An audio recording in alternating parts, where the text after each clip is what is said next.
nerves. Better shake your booties for black girl nerds.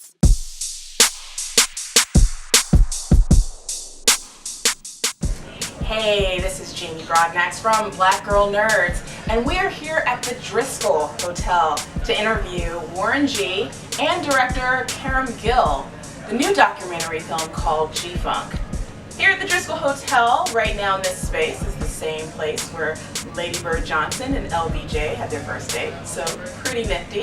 But check us out here at South by Southwest for this fantastic interview about the history of G-Funk hip-hop, and we actually geek out a little bit with Warren G and Karam Gill. Check it out, enjoy. So, Black Girl Nerds here with director Karam Gill and Warren G for G-Funk. Thank you so much for taking the time to talk to us. So, during the screening last night, Karam, this question is for you. You mentioned that you weren't around during the G-Funk era of hip-hop, so you're a bit of a youngin'. I felt a little old when you said that. So can you tell me about what led you to this project and what was so inspiring about this subgenre of music that made you decide you wanted to direct it? You know, I've known Warren for, I would say, 2-3 years now, and I think what drew me to it more than anything, you know, I've always been interested in like the 70s music and funkadelic, you know, soulful music and stuff like that, as well as G-Funk. But what really drew me to it is just Warren. You know, he's one of the most like humble, oftentimes just doesn't really, he never talks about himself or anything like that. So his story coming to life, and one of our producers, Bob, said the exact same thing yesterday, and it's just like, that's why we're doing this. And, you know, it's like he has a story that no one knows. So that's what kind of drew me to it, bringing that to life. Yeah, and Warren, talk to me about the difference, because one of the things that was very surprising to me in the documentary was the difference of the cadence of beats. And that was something I'd never heard about before. So the difference between the East Coast music having a faster cadence and West Coast music more slower and laid back. So tell me a little bit about that with the film and how those styles allow G-Funk music to be very unique and different in that way. I mean, the music I was doing would fit. It was in between, you know, and also I made it a point for it to feel good. You know, no matter if it was fast or slow, just something that feels good. It's soulful. It's soulful. So that's pretty much, you know, the way G-Funk was and is. But you know, like I say, I make my music for everybody. You know, no matter if you're from New York or Bangkok. My music is for everybody. People in Bangkok is bobbing their heads to your music. Hey, Regulate plays once a day and around the world every day. Yeah. You know, and by the way, that's my mom's favorite hip hop song. for sure. It's Regulate, and she knows all the words. Oh yeah. She knows all Oh the yeah. words. So how did you wrangle all of these rappers together? Because we got everybody in this, from Lady Rage to E40 to Too Short, and it was epic and nostalgic at the same time. So how long did it take rather to get all of these folks together and put this project? The writing, like ideation phase of it, I would say was about, you know, 2 years in Warren's head for I don't know, 20 years maybe. The development phase was probably that much. The actual production was 1 year. We started on April 20th of last year. Wow. And Warren said everything. You know, he knew everybody. Made the phone calls. Yeah, I would call everybody personally and just, you know, man, I need you to do an interview for me. Give me 30 minutes. And where, when, everybody that I asked. There was a couple people that was like pretty much on some Hollywood shit, but you know, they'll see, you know, that they could have been a part of history as far as, you know, G-Funk. And you know, I like that.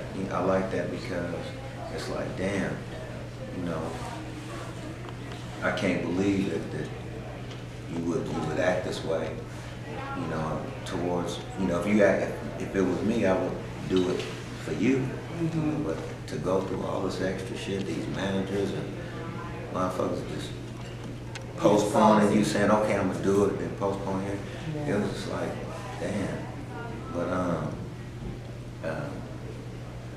that was of some other artists. You know, a guy asked yesterday how come Dre wasn't in there. Yeah. He's busy doing, you know, what he do. He's got a lot of film and TV stuff going on, and you know, he said he would do it. You know, but you know, we had to keep moving. You know what I'm saying? And we may be able to still get that cut in to the movie.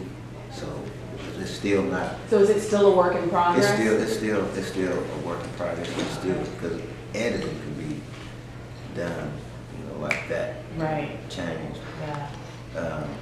So hopefully that'll happen, you know. But I was talking about some artists that the status is nowhere Near Dre's level. Near, or you know, near, or you know, just, and it was crazy, but it worked out.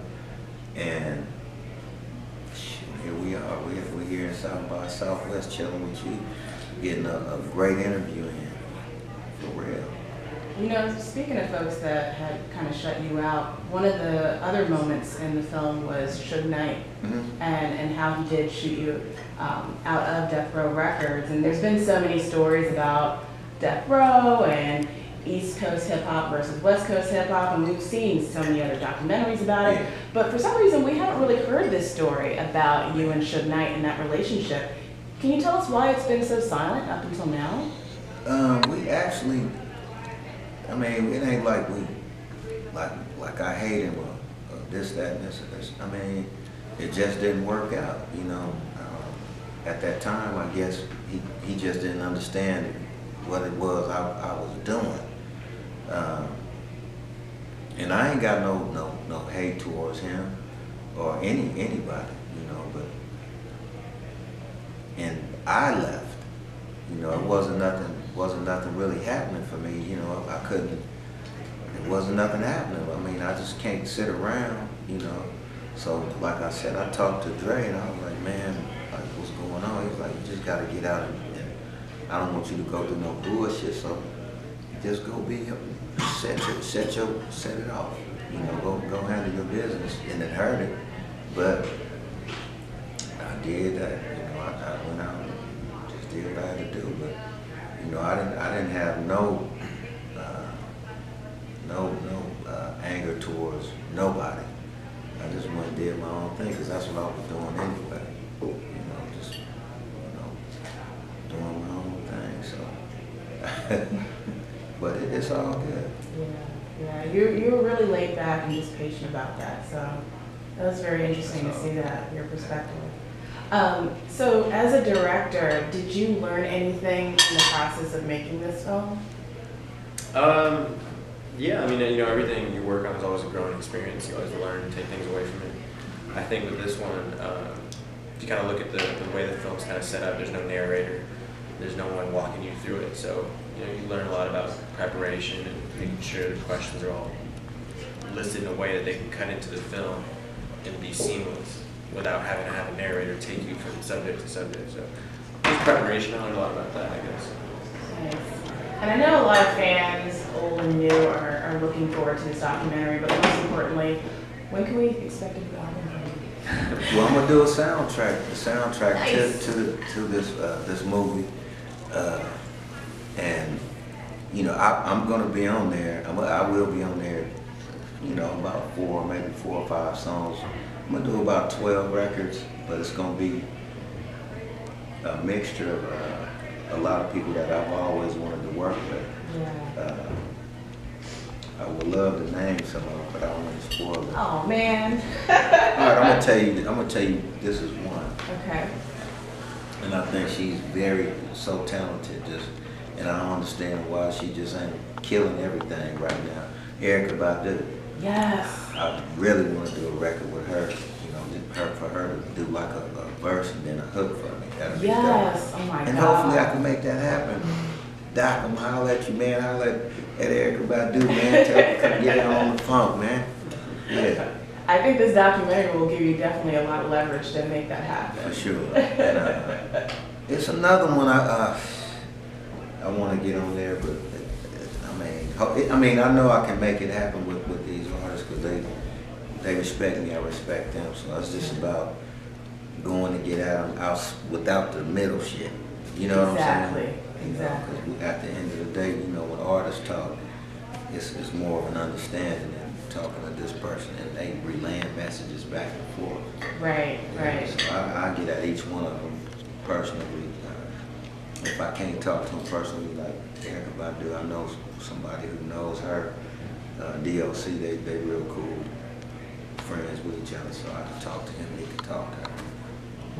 Nice. And I'll pay her. I ain't tripping. I ain't trying to get it for free. Well, she might want to do it for free, so don't throw that out there yet. And you know, last night during the screening, you had mentioned that In the Midnight Hour is one of the best productions you've ever done. Can you kind of elaborate on why that one stuck to you the most? I still was doing the G-Funk sound, but I was experimenting with like side effect. And I had them sing to a beat, but I had it to where it was like, instead of any words, it was just, ooh, ooh. It was like a doo-wop type of vibe over G-Funk, like jazzy, but in the record was dope. And the way it started off is my guy, Augie, rest in peace, he was in there talking to the other guys before they started the party. He was saying, his speech was kind of messed up sometimes. He was like, y'all ready? And it was like, yeah, she's like, 3, 2, 3, 2, 3, 2. And they, I was like, damn. And then I had the counter and come in, pop, pop, pop, do-do-do-do-do, boom, boom, boom, I hit the wrong note, but but it was nice. And then after they did that, then it came in the woo, da da da da da da da, woo, woo, woo.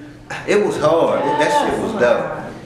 It was dope, and I was just really getting into like a lot of different mixing a lot of different genres with G-Funk. And that was, I love that. I mean, and I played a lot of the music on that record, even though I'm not like super duper keyboard savvy. I can play by, I only go by ear. I don't really know. I can't tell you this is, I'm learning that, but I just go by the feeling, by how I'm feeling, and go to different keys and stuff and experiment with it. And but that's all good. That's nice. I look forward to that. So the final question, here at Black Girl Nerds, you know, we're obviously into nerdy and geeky things. So what's a nerdy or geeky secret about you, for both of you guys? What's a nerdy geeky secret? Probably, I'm gonna tell you, it's gonna come to me.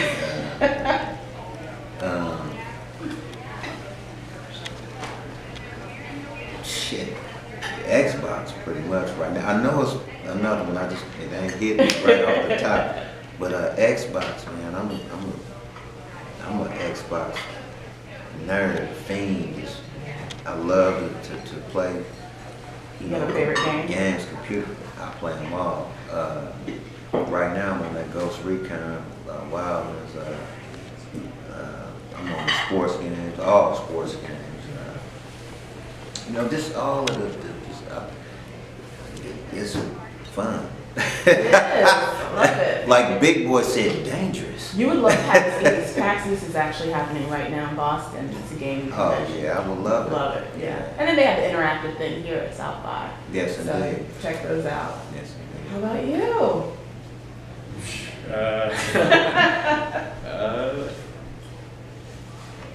don't know. I mean, I'm not like into it. I'm not passionate about it, but grammar, I just like always pay attention to grammar, like I don't know, like commas and shit. That's the Nice. That's the shit I need to get on. I know, I'm all about if I see a comma out of place or some shit's not capitalized, I'm like, ugh. Oh, I know So my you can shit help be all copy over the it.